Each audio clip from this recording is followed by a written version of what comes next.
Hi, welcome to the live stream. This is Kim. I'm glad to be joining you tonight to talk about, well, whatever you want to talk about. I'm here coming to you from Berkeley, California, my hometown, and one of apparently the only places in the United States right now that is not covered in snow. I apologize that I'm not suffering from the same issues as so many of you. I understand if this live stream might not be your first priority, but maybe I can distract you from how cold it is wherever you are. It is drizzly here. So none of you are probably going to feel that sorry for me. But I know most of the United States is covered in white stuff and their pipes are frozen. So that's not good. I am glad that we could get together tonight and talk about anything y'all want to talk about. I'd love to hear if anybody has any questions about Common Sense Labs. Maybe if you had some questions that arose when you read it, if you read it, things you want me to elaborate on or make a note to elaborate on in future editions or updates. I'm happy to do that. So if that's something that I can ask, then that'll be good. Hi, Ukaya. Yeah, you're here with me in the California. Right? Ukaya's in California, right? And that's about it. That's what I got right now. Today I was working on some website stuff, some email, like just like there's like background stuff that's got to get taken care of. It's not very exciting in the world of having an online presence. So I was dealing with some of that and I'm like, what do I got to talk about? I don't know. Okay, so what's going on with my health? I can talk about that. I'm still on my weight loss journey, kind of. So I've talked about this a little bit. Like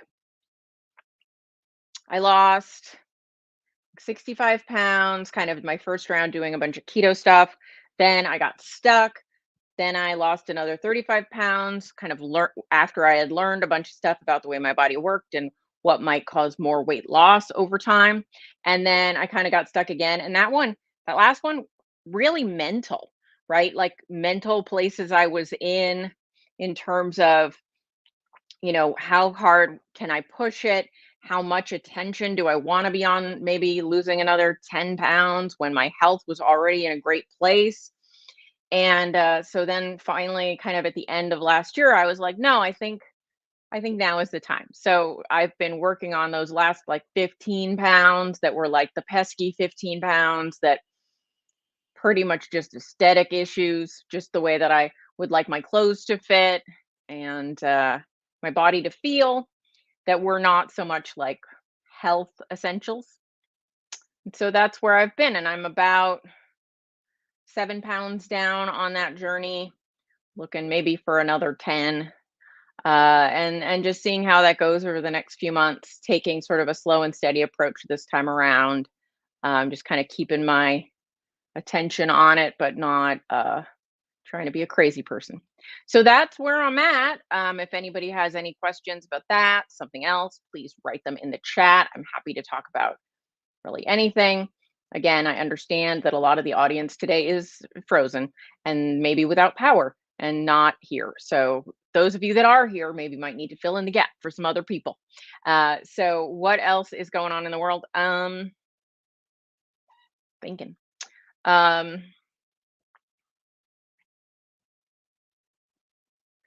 you know, family health stuff going on, thinking, talking to my relatives about various things they're experiencing. And you know what I'm just constantly shocked by, right? Is speaking to some elderly relatives who one of them said, hey, I can't, I just, he's always gotten a bunch of colds. He's a person that is not able to avoid any of the colds that are going around. And so he's like, got another cold, and he's got, so not the C word, the other C word. Um, it's like, I don't know why I can't stop getting colds and whatever. And I was like, well, what are your vitamin D levels like? And he's like, I have no idea. He's like, I take vitamin D. I was like, how much vitamin D are you taking and why are you taking it if you don't know what your vitamin D levels are? And he's like, well, I alternate vitamin C and vitamin D every other, I take one every other day. And I was like, where did this strategy come from? And without knowing what your vitamin D levels are. And I was like, well, I mean, I probably could guess that you need to take vitamin D because you don't, work outside in the sun all day, but you should. And it's just remarkable to me how many doctors don't order good blood panels. They don't order enough. Like I'm like, what are these doctors basing their decisions on? Like, how are you checking things if you're not running labs? It's crazy. I was like, when was the last time you got labs running? It was like, I get them run every year, but they only run like cholesterol and like a basic metabolic, a BMP, a basic metabolic panel and things like that. And I'm like, that's boy, so yeah, so many people out there, and same with another family member where I was like, okay, when was the last time you had blood work? Because she wanted to look into some treatments for some condition she's having, and I was like, all right, but before you dive into like various medications, like what does your blood work look like? And she had no idea because she hadn't done blood work in like 4 years, and in the interim, she'd had a bunch of surgeries, not for for physical issues, but I'm like, gosh. Like if you're going into the hospital, things are why is no one running blood work out there? It's craziness to me. And I know going to get the blood work on your own, it can totally add up in terms of cost, but it's not something you're doing every week. And even if you're like, I can't do it every year, like, are you doing it every 2 years even? Like, if we really broke it down, okay. If we really broke it down, I'm pulling up the calculator.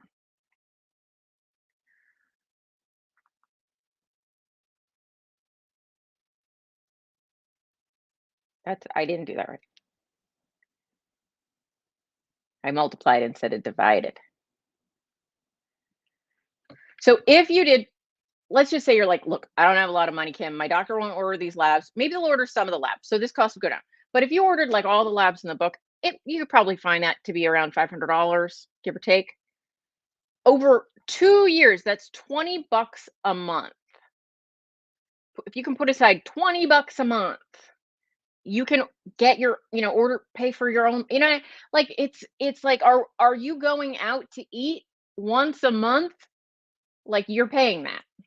Right? And I'm not saying like have no joy in your life, but like gosh, there's nothing so important. And if you have a doctor, if you have medical insurance, maybe half of those would be covered even if your doctor was willing to order all the labs, most of them would be covered.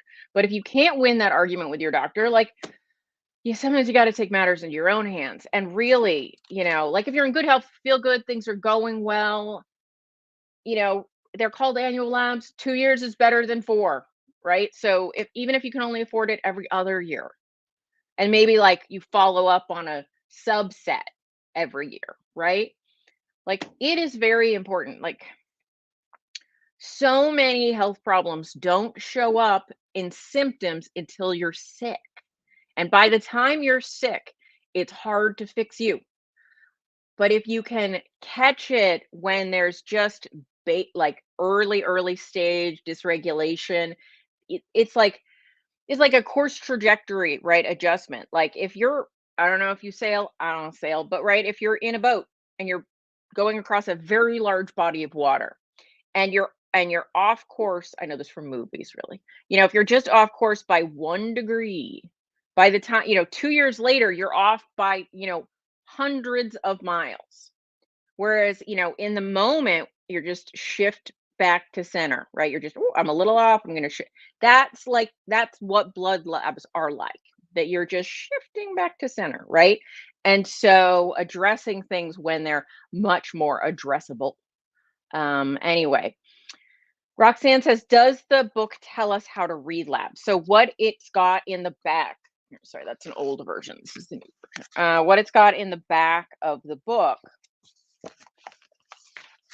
sorry, the computer thingy has a thing where the color of the background changes when there's different colors. So I'm going to turn red when this is up. But see, you've got charts in the back that tell you for each lab what is the reference range and is there a optimal range, right? Because reference range, so if you've ever looked at lab work, it'll say on the paper reference range or interval, reference interval, or even sometimes it says like normal range.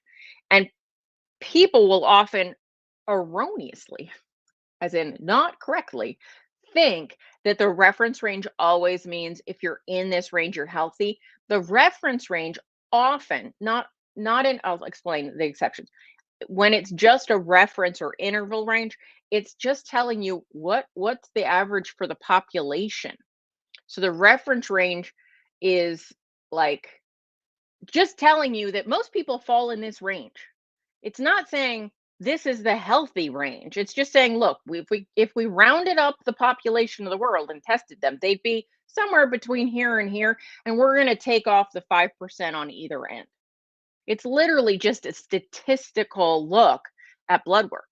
Now, some labs they will go and give you not the reference range, but what they call the consensus range. Like that's with blood glucose. So blood glucose says you want to be between here and here. This is the range of blood glucose.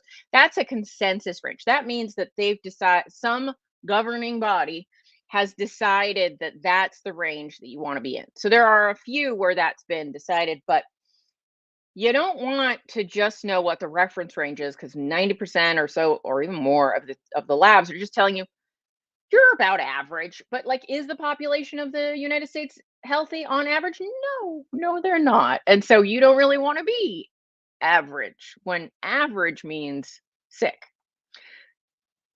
So, Kim says the reference range is iffy. Yeah, absolutely. So anyway, but what we've done in the book is when we think that the reference range is not necessarily the healthy range, we've added a line that says optimal. And then there's an optimal range. So you can take your blood work and compare it to the charts in this book. Now there's more than just charts. There's explanation of things as well.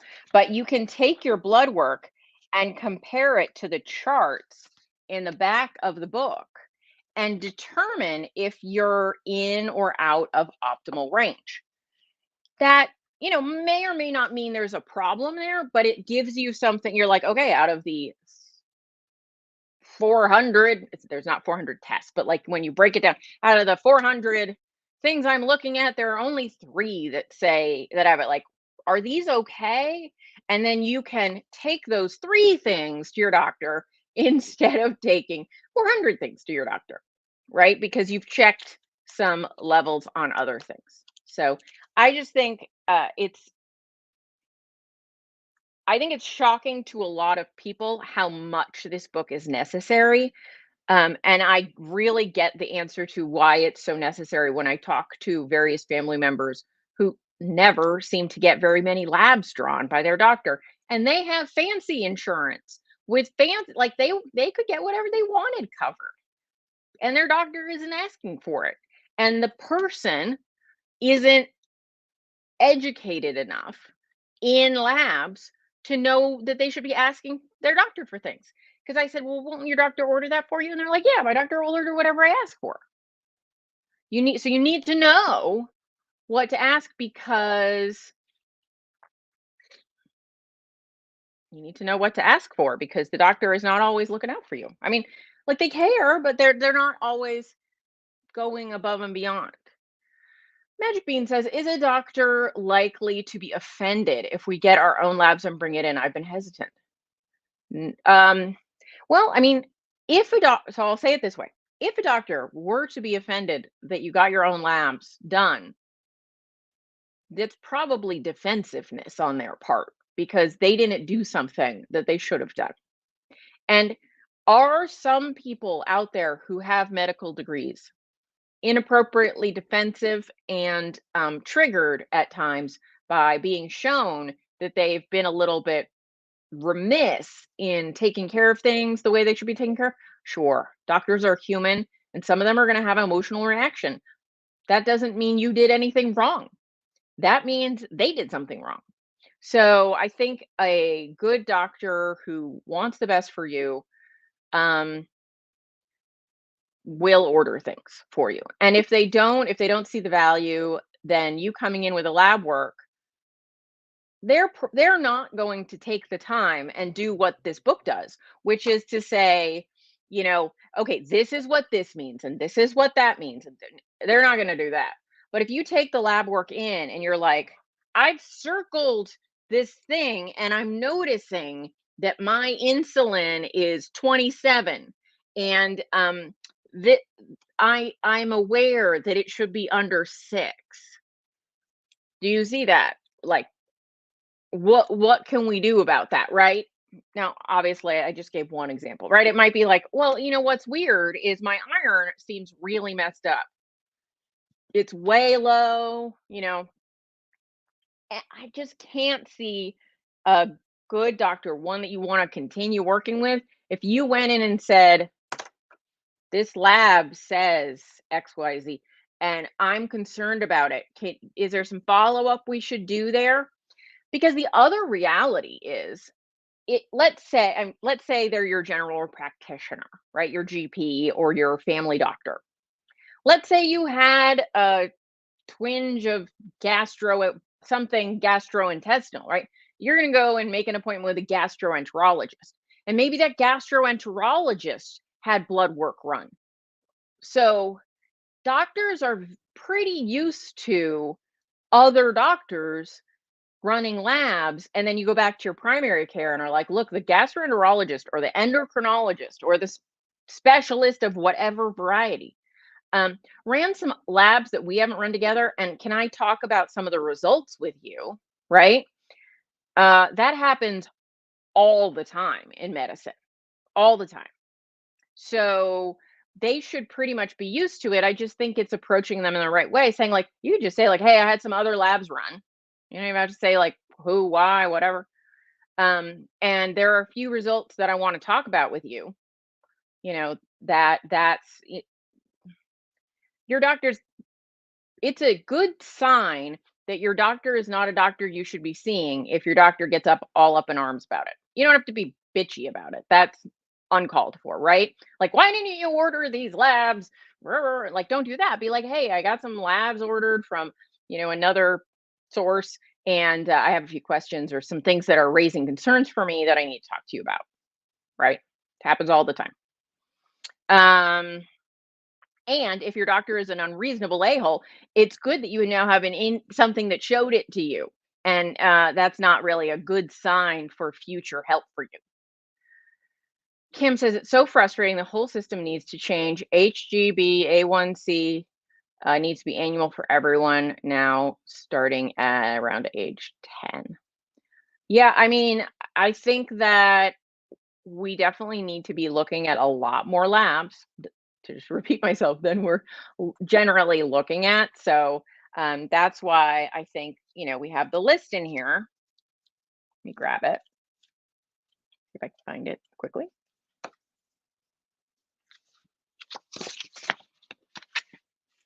There's a list. And that is an A1C, a B12, this is in alphabetical order, people. A1C, B12, copper, CBC with diff, CMP, D25, ESR. Oh, I missed one. Sorry.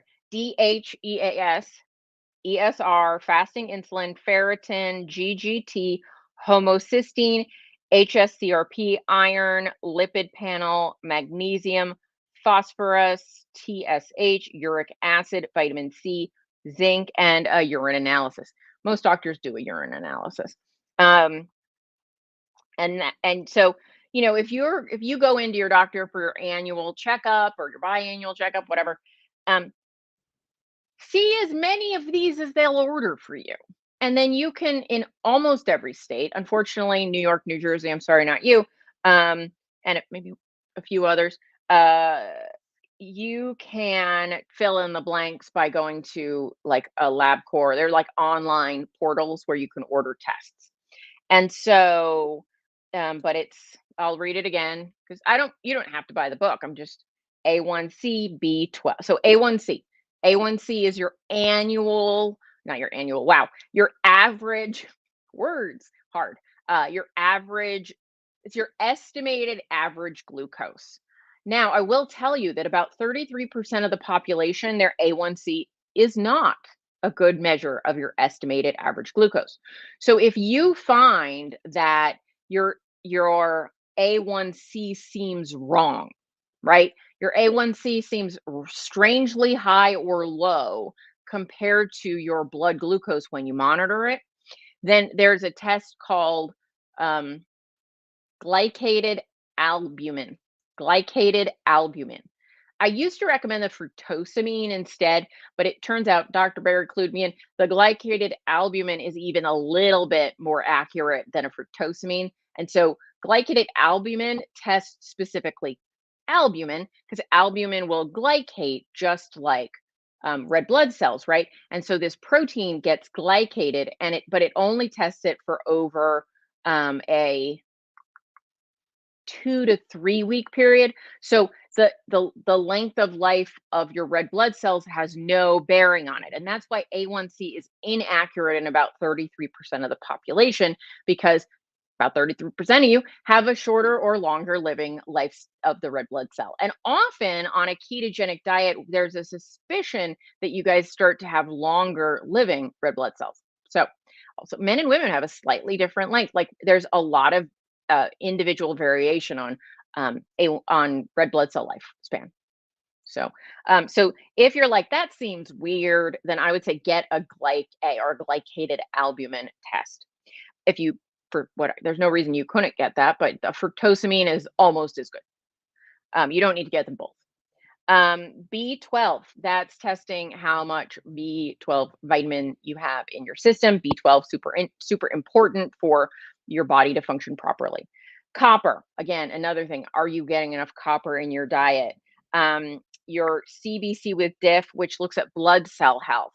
That CBC stands for complete blood count. Your CMP, which is a metabolite panel. Your got your C peptide, which is related to insulin. D25, again, are you getting enough vitamin D? DHEAS, it's a sex hormone and it has to do with how you're doing from a sex hormone perspective. Most of you watching this are over 30. Those are to start to come into play. You got an ESR, it's related to inflammation, fasting insulin, your baseline insulin level, ferritin, which is related to iron absorption, GGT, that's a liver marker, gamma glutamate transferase, homocysteine, which is an amino acid, and it has a lot to do with your cardiovascular health, very important, and also your brain health. It's definitely implicated in further like cognitive decline issues later in life. HSCRP, high sensitivity C reactive protein, looking at your inflammation levels again. Iron, very important. It has to do with how much iron you're getting and if your body is retaining it. A lipid panel, a basic lipid panel, mostly to see how your HDL and your triglycerides are doing, which will tell you sort of um, if you're metabolically healthy. Then we're looking at magnesium, which is an electrolyte. Now, the serum magnesium test that you might be getting or that you will be getting in this lab value, it doesn't tell you if you're getting enough magnesium. Why is that? Well, magnesium is stored in your bones and your cells, and this is only saying how much is in your bloodstream. So, and your bones and your cells will donate magnesium to bloodstream so that you will be functional. So you'd have to be incredibly depleted and deficient and probably sick in many ways before you saw your blood level of magnesium dropping. But still, you want to know if that's happening. I'm just telling you that if your blood magnesium is appropriate, it doesn't mean you're not magnesium deficient. Phosphorus, which is another electrolyte, TSH, thyroid stimulating hormones. Um, uric acid, which is an inflammatory marker. So you don't have to worry. You don't just have to think about uric acid if you have gout or not. A lot of people only know it in the gout context, but high uric acid is an indication that you're in an inflammatory state. Vitamin C, very important. Zinc, also a very important mineral. And then just a general urine analysis to see how your kidneys are doing from an excretion point of view. So that's the list that's in here. And we go through a lot of stuff about it, including like if you want to use a CGM or you want to monitor your blood glucose over a day or week, whatever, like you want to track your blood glucose to see if it works well with the way that you're eating. There's an explanation of that in here. So anyway, just wanted to know if people had questions about it. I'm happy to answer them. Bob, it's a whole new paradigm with a low carb lifestyle. It seems all the standards are from a food pyramid way of eating. Yeah, absolutely. And so that's another thing like we address in here. That some of those things are going to be different on a low carb.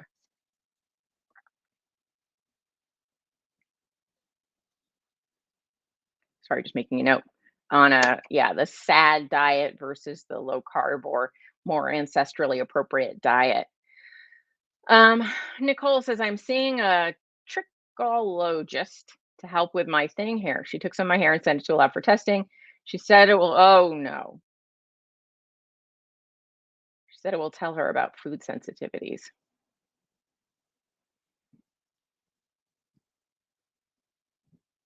No, no, it won't.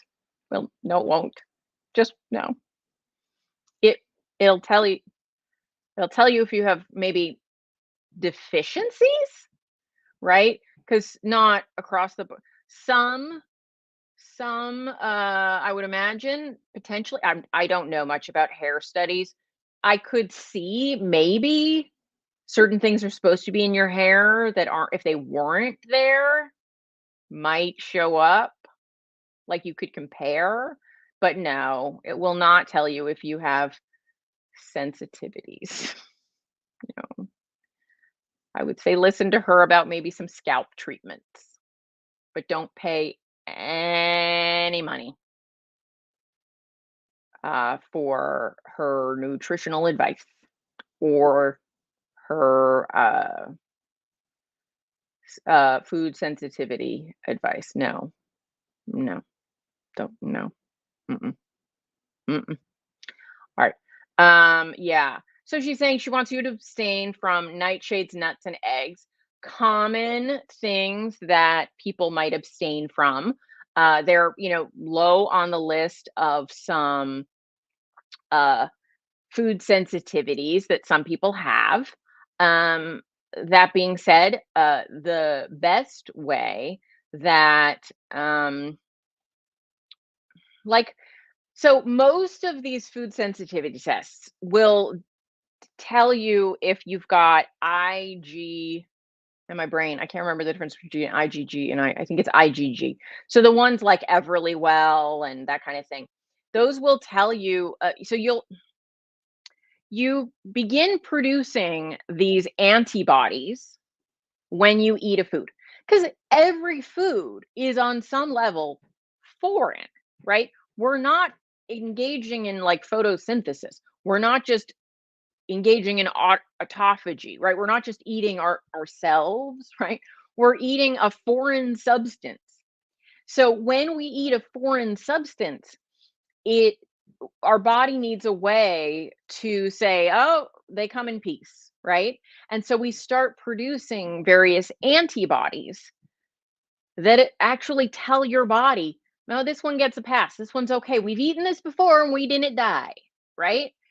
And so we start producing these antibodies that say, yeah, good to go. That's fine. That's okay. And that's what these tests are testing for. So when you test positive for some of these things, all it's telling you is, yeah, we've eaten that before. We might eat that a lot. So often what comes up on these panels as sensitivities are just foods you eat a lot. So it's the opposite of what they're saying. So it's no, don't fall for it. Don't do it. Now an allergy is totally different.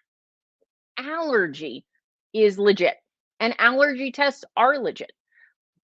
But even like experts in the allergy test field say they get lots of false positives in the allergy test world, and that the only real way to know is to do a what do they call it? A challenge.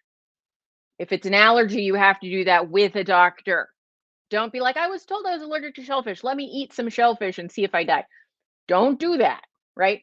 Um, but even the doctors like a food elimination challenge and then reintroduction challenge is really the only way to confirm if you have these issues. But no, mm-mm.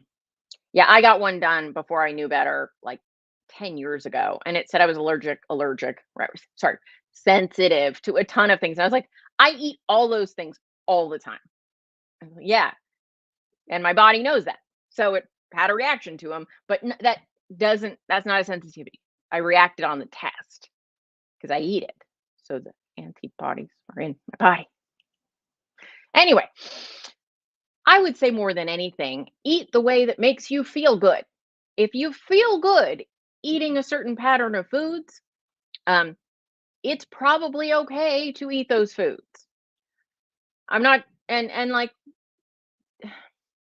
food sensitivities in general aren't the cause of hair loss or thinning hair.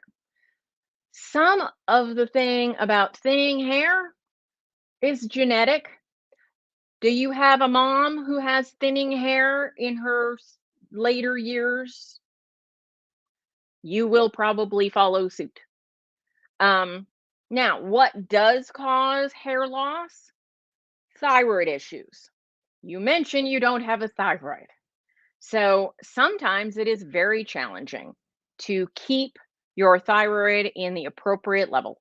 And when it is not in the appropriate level, I mean thyroid hormones, not you not having, right? You're taking hormones. That's going to have cyclical hair shedding issues going on. That's not a food sensitivity issue. That's a lack of thyroid issue.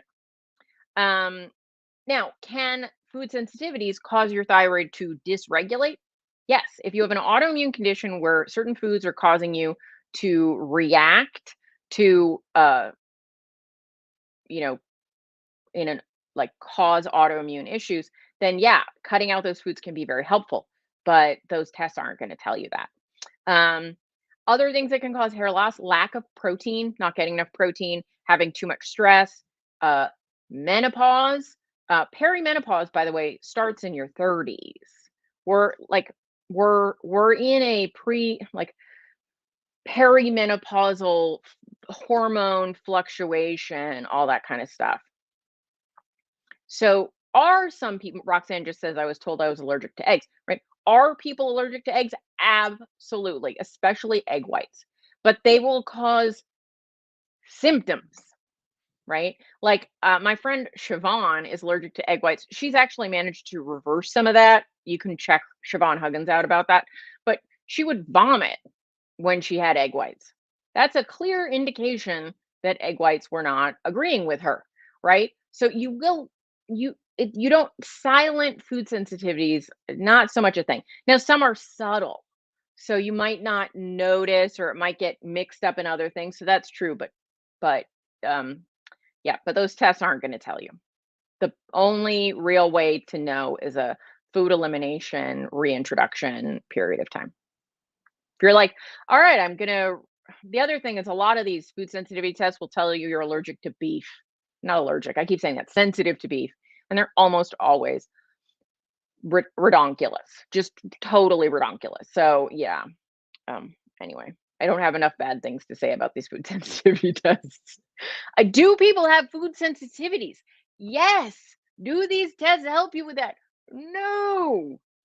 No, do an elimination diet and then reintroduce and see how you do with it. All right. What else should we talk about today other than me getting pissy about these tests? Yeah, Roxanne, you said you had 2 eggs the other day. You ate 1 egg white and it messed with your stomach. Yeah, that is an indication that perhaps eggs are not for you or egg whites are not for you. So they absolutely do exist that people have food sensitivities. I am not saying that that's not true. That was a lot of double negatives there. people absolutely do have food sensitivities. Um, but the little sensitivity, like, might a sensitivity test tell you you're sensitive to something that you are sensitive to? Sure, maybe, but it's also going to tell you some other things that are complete nonsense. So the problem is, it's like if a broken clock is right twice a day. So and they're expensive, those sensitivity tests. Just run an elimination diet. I know that's a pain, but you can do it. Because, like, garbage in, garbage out, right? If you're following some, like, food sensitivity test that tells you, "Oh, be careful of this and look at that and do," but then it, like, 90% of it's wrong, well, that's not helpful at all. Because now you're gonna have to do that you're gonna have to do the elimination diet anyway. Also, you might show up as not sensitive to something on that food diagram, like, that they give you the list that you are sensitive to. So now you've got problems in both directions. It's saying you are sensitive to some things that you aren't, and you might be sensitive to some things it says you're not. So it's not even like, okay, well, at least I now have a list I can trust. No, you can't trust that list and you can't trust this other. Waste of money. Waste of money. Anyway, but, if you're like, gosh, when I eat a lot of eggplant, I don't feel very well. My throat gets itchy. I am puffier than usual. Well, then maybe don't eat eggplant. So it is true, right, that certain types of foods might be associated with certain health problems. So if that's you, if you have those health problems, if you have some of those concerns, I think it's potentially very beneficial to do an elimination diet in that case. Just not one of the tests. All right.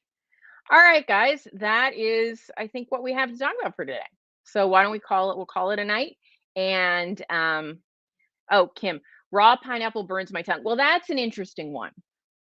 Pineapple, if pineapple causes mouth, tongue, like any burning, throat, that doesn't necessarily mean that you have a sensitivity to it.